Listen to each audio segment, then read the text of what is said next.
রাসূলুল্লাহ সাল্লাল্লাহু আলাইহি ওয়াসাল্লামের ভালো প্রতি ঈমানের প্রতি দুটি অংশ, তার একটি অংশ হচ্ছে ভালোবাসা। প্রিয় উপস্থিতি, শুধু যদি আল্লাহ রাসূল সাল্লাল্লাহু আলাইহি ওয়াসাল্লামকে ভালোবাসেন মুক্তি মিলবে না। শুধুই যদি ভালোবাসেন কোনোভাবে মুক্তি মিলবে না। দেব একটা প্রমাণ দেব। আমরা কি ভালোবাসলাম, আমাদের ভালোবাসার কতটুকু? এটা আমাদের নিজের চেহারা দিকে, নিজেদের শরীর দিকে তাকালে আমাদের ভালোবাসা ফুটে ওঠে রাসূল সাল্লাল্লাহু আলাইহি ওয়াসাল্লামের প্রতি। মুখে বলছি তো বহুত ভালোবাসি আমরা, কিন্তু অন্তর এক, মুখে এক, অন্য অন্তর এক। সাহাবারা বলছেন ইয়া রাসূলুল্লাহ, আল্লাহ রাসূল, কোরআন আল্লাহ বলছেন সামি'না ওয়া তা'না, আমরা শুনলাম এবং আমল করলাম। আর মুনাফিকদের নীতি কি ছিল? সামি'না ওয়া আসাইনা, আমরা শুনলাম কিন্তু অস্বীকার করলাম, কুফরি করলাম। আমাদের নিজেদের শরীর দিকে তাকালে রাসূল সাল্লাল্লাহু আলাইহি ওয়াসাল্লামকে আমরা কি পরিমাণ ভালোবাসি সেটা ফুটে উঠবে, বলতে হবে না মুখে। বলছিলাম শুধু যদি ভালোবাসা হয় রাসূল সাল্লাল্লাহু আলাইহি ওয়াসাল্লামের প্রতি, মুক্তি মিলবে না। ভালোবেসেছিলেন আবু তালেব, রাসূল সাল্লাল্লাহু আলাইহি ওয়াসাল্লামের আপন চাচা। যখন রাসূল সাল্লাল্লাহু আলাইহি ওয়াসাল্লাম প্রথম নবুয়ত পান, যখন মানুষের নিকট তাবলীগের কাজ শুরু করেন, যখন মক্কার বড় বড় লিডার কাফের মুশরিকরা যখন তা জানতে পারলো, তখন রাসূল সাল্লাল্লাহু আলাইহি ওয়াসাল্লামকে দাবানোর চেষ্টা করলো, দেশ থেকে বিতাড়িত করার চেষ্টা করলো। তখন তাকে কাকে ডেকেছিল? আবু তালেব।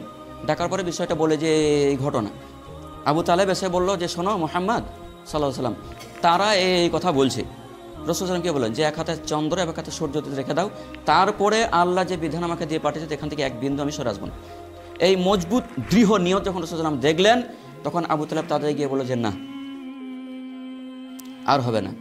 তারপর থেকে আবু তালেব যতদিন বেঁচে ছিলেন রাসূল সাল্লাল্লাহু আলাইহি ওয়াসাল্লামের প্রতি আক্রমণ দূরের কথা, মারা দূরের কথা, যুদ্ধ জিহাদ দূরের কথা, রাসূল সাল্লাল্লাহু আলাইহি ওয়াসাল্লামের দিকে তাকানোর ক্ষমতা ছিল না। এটা ছিল আবু তালেবের ভালোবাসা। নিঃশর্তভাবে ভালোবেসেছিলেন, কিন্তু এত শত ভালোবাসার পরেও তার ঠিকানা কোথায় হবে? জাহান্নাম।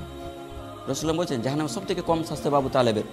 তাহলে শুধু ভালোবাসা মুক্তি নেই, ভালোবাসা মুক্তি নেই, ভালোবাসার সাথে সাথে আরও একটা কাজ আছে, 2 নাম্বার, সেটা হচ্ছে আনুগত্য।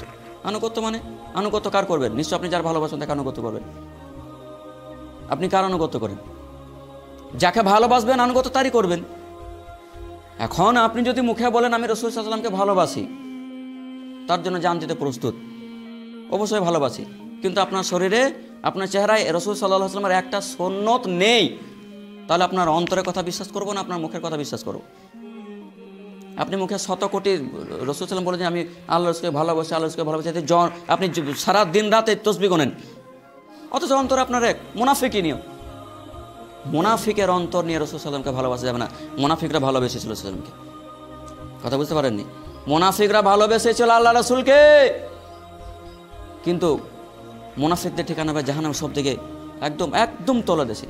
ইন্নাল মুনাফিকিনা ফি দারকিল আসফালি মিনান নার, মুনাফিকদের ঠিকানা জাহান্নামের একেবারে নিচে। অতএব ভালোবাসতে একদম ওমর রাদিয়াল্লাহু তাআলা আনহুর মতো। একজন ওমর রাদিয়াল্লাহু তাআলা বলছেন রাসূল সাল্লাল্লাহু আলাইহি ওয়াসাল্লাম বসে আছেন, সাহাবীরা বসে আছেন। বুখারীর হাদিস 83 নম্বর অধ্যায় 6628 নম্বর হাদিস। আল্লাহ রাসূল সাল্লাল্লাহু আলাইহি ওয়াসাল্লামকে ওমর রাদিয়াল্লাহু তাআলা আনহু বলছেন ইয়া রাসূলুল্লাহ লা আনতা আহাব্বু ইলাইয়া মিন কুল্লি শাইইন ইল্লা মিন নাফসি। ইয়া রাসূলুল্লাহ আমি আপনাকে খুব ভালোবাসি, পৃথিবীর সমস্ত কিছু চাইতে ভালোবাসি, তবে আমার জান ব্যতীত। এভাবে বলছেন ওমর রাদিয়াল্লাহু তাআলা, এইভাবে বলছেন ইয়া রাসূলুল্লাহ আমি আপনাকে পৃথিবীর সমস্ত কিছু চাইতে ভালোবাসি, তবে যেহেতু আমার জান, আমার নাফসের থেকে বেশি ভালো আপনাকে বাঁচতে পারি না। রাসূলুল্লাহ ফট করে বললেন লা, না ওমর, হতে পারে না। ওয়াল্লাযী নাফসি বিয়াদিহি, আল্লাহর কসম করে বলছি, আমার জান যে সত্তার হাতে, সেই রবের কসম করে আমি বলছি, হাত্তা কুনা হাব্বা ইলাইকা মিন নাফসিকা, তুমি ততক্ষণ পর্যন্ত পূর্ণ মুমিন হতে পারবে না যতক্ষণ পর্যন্ত তুমি তোমার নাফসের থেকে অধিক আমাকে ভালো না বাসবে। এই কথা কোনো শোনার সাথে আবার ওমর রাদিয়াল্লাহু তাআলা পট করে বললেন, সাথে সাথে বলেন ফাকালা লাহু ওমর, সাথে সাথে বলেন আল আন ওয়াল্লাহি লা আনতা আহাব্বু ইলাইয়া মিন নাফসি। ইয়া রাসূলুল্লাহ এখন থেকে, এই মুহূর্ত থেকে আমার নিজের জানের থেকে আপনাকে বেশি ভালোবাসি। আবার রাসূল সাল্লাল্লাহু আলাইহি ওয়াসাল্লাম বললেন আল আন ইয়া ওমর, হয়েছে ওমর, তুমি পূর্ণ মুমিন হতে পেরেছো। এটা ছিল নিঃশর্তভাবে রাসূল সাল্লাল্লাহু আলাইহি ওয়াসাল্লামের প্রতি ভালোবাসা। তাহলে মুক্তির জন্য একটা লাগবে ভালোবাসা। আর শুধুই ভালোবেসে গেলেন সারা জীবন, আর মুখে স্বীকার করে গেলেন সারা জীবন, মুখে বললেন এক আর অন্তরে বললেন এক, মুক্তি মিলবে না, কোনোভাবে মুক্তি মিলবে না। তাহলে আবু তালেব মুক্তি পেয়ে যেত শুধু ভালোবাসা। তাহলে উমর রাদিয়াল্লাহু তাআলা আনহু সকল সাহাবে কেরাম রাদিয়াল্লাহু তাআলা আনহুম আজমাইন নিঃশর্তভাবে রাসূল সাল্লাল্লাহু আলাইহি ওয়াসাল্লামকে ভালোবেসেছিলেন এবং সাথে সাথে আরেকটা কাজ করেছিলেন, সেটা হচ্ছে আনুগত্য। আনুগত্য হবে কার?